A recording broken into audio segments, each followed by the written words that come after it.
This is just not my day. Anyway, guys, this is not how I plan to come back to this series. I already had a whole big slew of topics and stories I had lined up for you guys, and this is not one of them. But that's what happens when you have a team full of idiots. So let's talk about it. Let's fucking talk about it. So I have this acquaintance. Let's just call this acquaintance BB. So BB and I were like decent enough acquaintances before a bunch of stuff happened to where after I was gonna get my head straight, I was gonna actually strive to try and actually make better friendships with individuals, with BB being at least somewhere on the list, at least have some semblance of a friendship. But the lead into all this was actually a stupid thing involving me fasting for about 5 days to where I would stop eating for long stints for a bunch of different ideals. Jesus, can I English today? And from that whole ground, I had the worst headspace on like a health standpoint to where every part of my body was screaming for food. But then my brain decided to kind of do some retrograde and bring back memories of my grandpa. And one of those memories was just him trying to have me normalize just saying, I love you. His whole stance in life was that we as humanity make I love you so much of a big deal that everyone ends up feeling isolated and cold if they don't hear the word. Like it's such a huge deal that you have to hear it from like the most important people or it's just catastrophic. But he wanted me and all of the halves that I have to normalize the word in a sense. Not make it a big deal to just tell it to a stranger, an acquaintance, a friend, a best friend, a sibling, a spouse, or your children. Just normalizing the phrase, I love you, to where it's just something to say to individuals. From that, I then just wanted to pick an acquaintance at random, and BB was just the only person I could think of, mostly because I wasn't thinking. And I first start off by just listing the great things that are about them, and end it with, I love you. Nothing to be a whole thing of offense or me being negative or trying to be antagonistic, just normalizing the phrase. But they didn't view it as such, and they said, I'm sorry, but this makes me feel uncomfortable. Just saying, I love you. And I get that. It's not like other situations to where I wasn't in the right headspace and it's not going to be my fault, blah, blah, blah. This is something I'm openly stating is my fault because although I want to normalize the phrase, not a lot of people feel that's a normal thing to state because it's a big deal for many different reasons.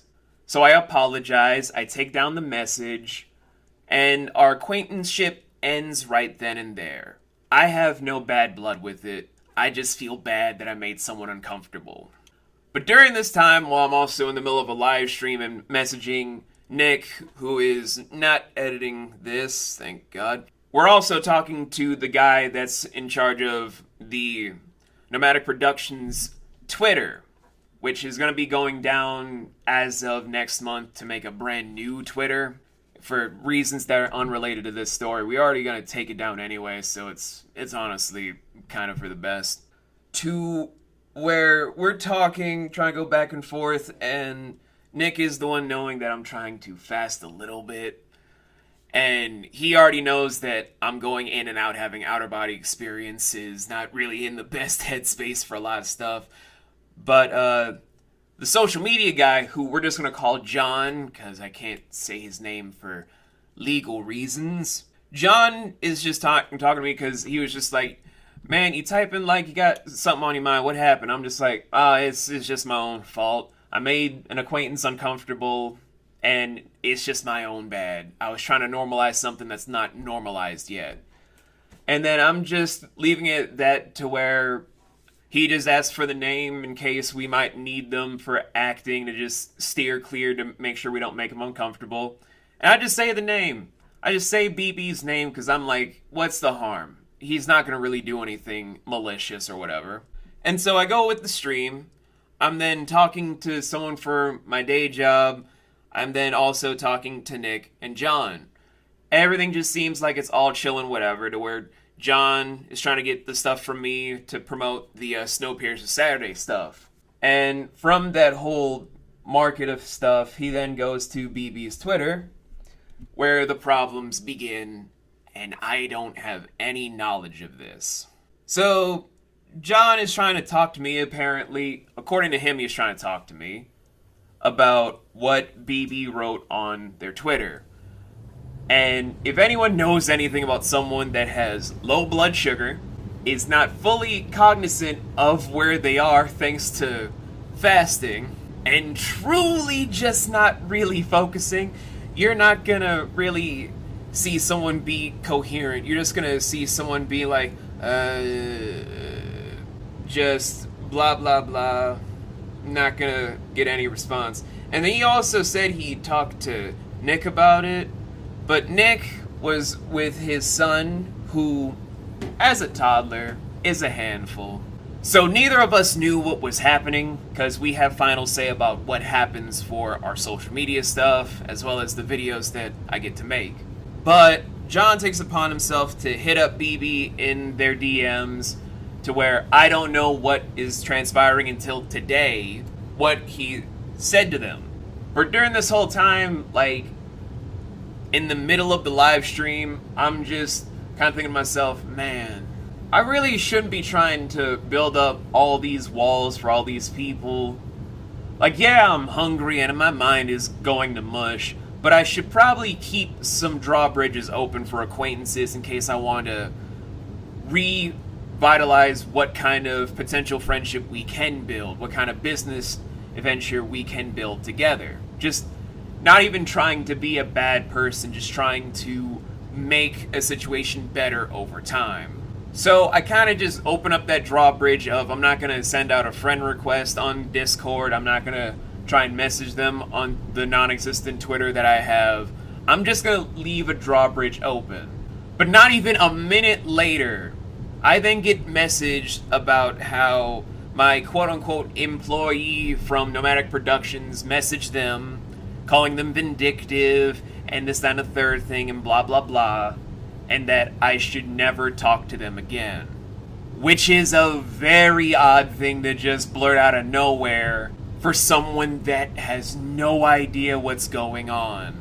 So the only thing that I do is first try to get the transcripts about what I want to say to BB just approved by John and by Nick, because I don't know what's going on. I then have the whole transcript put into an email as best as I could, send it off to where I don't care if it's read or not. I just wanted to send an I'm sorry message, because that shit is dead on so many levels. But shouldn't be at the cost of someone just being super angry at me because of stuff that I have no knowledge of, because we could eventually try to maybe get this fixed. Maybe. It's no guarantee, because sometimes you can't repair those bridges. So I'm left in the dark about what's going on all night. Like, I'm not going to be able to get anything out of John because I can't mentally function properly until I can just gorge myself on food. I have zero clue what's going on. And that's when today came into effect, where I'm already having the worst day imaginable. I'm not even really supposed to be anywhere else because there's a lot of stuff going on at my day job where there was someone in a very precarious situation and I was not in the right headspace for a lot of stuff. So I finally at least tried to distract myself by talking all this stuff out with John, because now it's just firmly on my mind to just get myself distracted, get myself in a better headspace. And then John's just like, I thought you and Nick already knew. Like, we already talked this whole thing out. And I'm just sitting there like, what the fuck are you talking about? So where I can finally understand where this idiot was coming from. He apparently... So, John decides to DM BB on the pretenses of they made this tweet targeted at me about how people saying I love you makes them feel fucking uncomfortable. And when I'm hearing him say this, all I'm thinking to myself is that could be directed at a lot of people, because I don't know what goes on in BB's life, nor is that any of my fucking business. What goes on in their life is their life. I have no real say in the matter, like they have no say in the matter for my life. And so, I'm just trying to get the whole story from John, where he's then just going off the deep end with BB, just be like, you made this message on the whole pretense because my boss, V, can't defend himself because he has no social media, he can't contact you, blah, blah, blah, blah, and you need to take this down even if you cared about him a little bit, which I would not have approved of, because I don't really see the need to jump on someone because of their own beliefs, how they feel, and what a topic means to them. That's dumb. So, me and John finally have this whole big back and forth where he then is just like, but then all the DM stuff got leaked. We got compromised. And I'm just like, bitch, there was no compromisation. You started a beef using my name to where BB now despises and hates me because of you. What you did start this whole thing to be a beef, not anything else. There was no beef before, but you made it beef. And now I have people hating me more for stuff that was done in my name when I had no say because of you. And I don't think John got it, because in his mind he thought he was trying to stand up for me for something that he had no say in the matter. And that is explaining this whole thing to where now there is slight beef. I had no initial action in the beef being started in the big regards, but I am the powder keg to where my own actions of being thoughtless led to just this.